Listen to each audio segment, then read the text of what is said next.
இந்த நாடு, இந்தியா என்ற ஒரு நாடு உருவாவதற்கு 30 ஆண்டுகள் முன்பே அந்த மக்கள் அங்க போயிட்டாங்க. இந்த நாடு உருவாவதற்கு முன்பே மாஞ்சோலை உருவாகிருச்சு, நாலுமுக்கு உருவாகிருச்சு, ஊத்து உருவாகிருச்சு. இன்னைக்கு நீ நடுவுல சட்டத்தை போட்டுட்டு நடுவுல ஒரு நாடை கொண்டு வந்து அங்கிருந்து உன் சட்டத்துல செல்லாது இதே நீ கிளம்புனா எப்படி ஏத்துக்க முடியும்? அதெல்லாம் ஏத்துக்க முடியுமா? 5 தலைமுறை அங்கதான் இருக்கு, அங்கதான் பிறந்திருக்காங்க, அவங்க மூதாதையர்கள் அங்கதான் அடக்கம் செஞ்சிருக்காங்க, அங்கதான் வாழ்ந்திருக்கிறாங்க. இன்னைக்கு நீ விட்டுட்டு போன்னு சொன்னா, நீ புலிகளை காக்கிறதுக்கு மட்டும் அவங்க கிட்ட சட்டம் இருக்கா? காதை காக்கிறது மட்டும் சட்டம் இருக்கா? மக்களை காக்கிறது சட்டம் இல்லையா? அப்படி சட்டம் இல்லாம என்னதுக்கு நாடு உருவாக்கி வச்சிருக்கீங்க?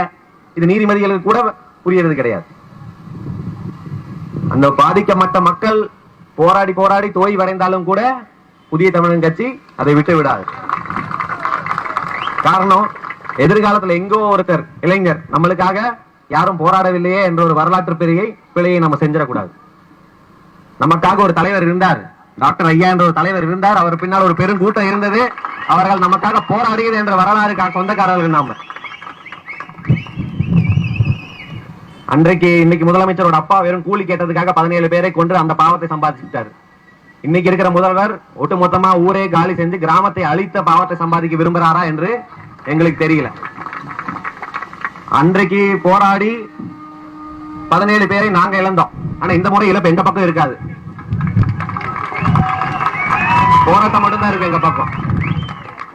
இதையெல்லாம் முதலமைச்சர் ஸ்டாலின் அவர்கள் உணர்ந்து, இது இன்னும் அரசு கிட்ட எதுவுமே கேட்கல. நாங்க அங்க இருக்கிறவர்கள் இருக்கிற தேயிலை அப்படியே விடு, இருக்கிற மக்களை அப்படியே விடு என்றுதான் கேட்கிறோம்.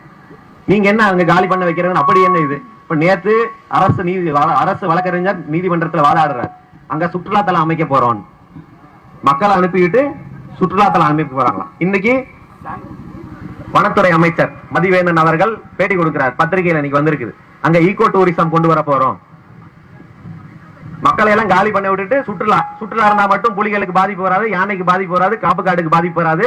மக்கள் 100 ஆண்டு காலமாக வாழ மக்கள் காடு அழிக்கிறாங்களா? நீங்கள் மரத்தை வெட்டி கொண்டு போவதற்கும் புலியை வேட்டையாடி கொண்டு போவதற்கும் தான் அந்த மக்களை வெளியேற்றுகிறார்கள். எங்களுக்கு நல்லாவே தெரியுது. எந்த கார்பரேட் கம்பெனிக்கும் சுற்றுலாவுக்கும் சொந்தமான இடம் இல்லாது, எங்க மக்களுக்கு சொந்தமான இடம். நாங்கள் எக்காரணத்தை கொண்டும் அதை விட்டுவிட மாட்டோம். இனிமேல் அவர்கள் தோட்ட தொழிலாளிகள் அல்ல, தோட்ட முதலாளிகள் ஆக்குவதற்காக இந்த போராட்டம்.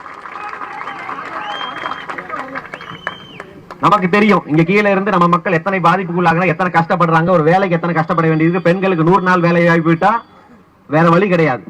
அங்க வாழ்வாதாரத்தோட இருக்கிற மக்களை கீழே இறக்கி மறுவாழ்வு கொடுக்குறாங்க. என்ன கொடுக்குறாங்க? 3 லட்சம் ரூபாய்க்கு வீடு கட்டி கொடுக்குறாங்களா?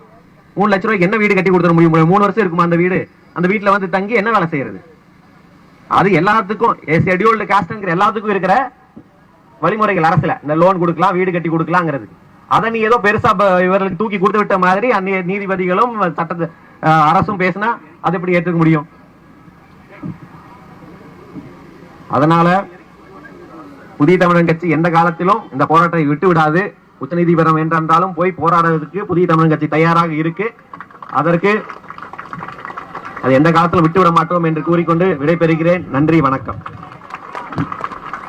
மாஞ்சோலை மக்கள், அந்த மக்கள் சொந்த நாட்டிலே ஒரு அகதிகள் போல வாழ்ந்து கொண்டே இருக்கிறார்கள். தேயிலை தோட்ட தொழிலாளர்கள் மாஞ்சோலை மக்கள். ஒரு 2 நாட்களுக்கு முன்பு அந்த மக்களுக்கு ஒரு நோட்டீஸ் ஆனது அனுப்பப்பட்டுள்ளது. அங்கே இருக்கக்கூடிய அந்த நிறுவனத்தின் பெயர், அந்த நிறுவனத்தில் வேலை செய்யக்கூடிய மேனேஜர், அந்த சூப்பர்வைசர்கள் நேரடியாக அந்த மக்களை சந்தித்து இந்த நோட்டீஸை வழங்கிவிட்டார்கள். இந்த நோட்டீஸ் ஏன் கொடுத்துருக்காங்கன்னா, 7 நாட்களில் அவங்க காலி பண்ணிடணும், மாஞ்சோலையை விட்டு வெளியே போயிடணும். அந்த நோட்டீஸை நம்ம படிக்கும் பொழுது ஒரு இடத்துல அவங்களே கூறியிருக்காங்க, அந்த கம்பெனி நோட்டீஸ்லேயே தெளிவாக கூறியிருக்காங்க, அரசின் சம்பந்தப்பட்ட அதிகாரிகளின் அழுத்தத்தின் காரணமாக இது நடந்துள்ளது அப்படின்னு தெளிவாக போட்டிருக்காங்க. அப்போ திமுக அரசு அந்த தொழிலாளர்களை அங்கே இருந்து வெளியேற்றி விடணும், கார்ப்பரேட் உலகமாக அதை மாற்ற வேண்டும், அந்த மக்களின் அங்கிருந்து விரட்டி அடித்து விட்டு இந்த அரசியல்வாதிகள் அங்கே கோடிக்கணக்கில் பணத்தை சம்பாதிக்க வேண்டும் என்ற ஒரே நோக்கத்திற்காக அங்கே காலங்காலமாக வாழ்ந்து கொண்டிருக்கிற அனைத்து மக்களையும் அங்கிருந்து 7 நாட்களில் வெளியனுப்ப வேண்டும் என்று ஒரு மோசமான முடிவை தமிழ்நாடு அரசானது எடுத்துள்ளது. தமிழ்நாடு அரசின் துணையுடன் அந்த கார்ப்பரேட் நிறுவனம் வேலை செய்து கொண்டு இருக்கிறது. இதை எதிர்க்கட்சி பழனிசாமியே கேட்க மாட்டார்.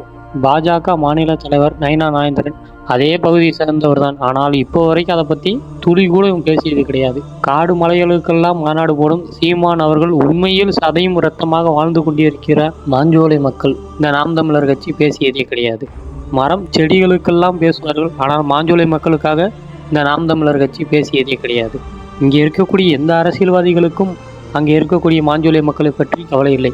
அந்த மக்களை மாஞ்சோலையிலிருந்து வெளியேற்றி விட வேண்டும் என்றுதான் அனைத்து அரசியல் கட்சிகளும் வேலை செய்கிறார்கள் போல. மக்களாகிய நாம் தான் இதை வெளிக்கொண்டு வர வேண்டும். மாஞ்சோலைக்காக நாம் பேசுவோம், நாம் மட்டும்தான் பேசுவோம்.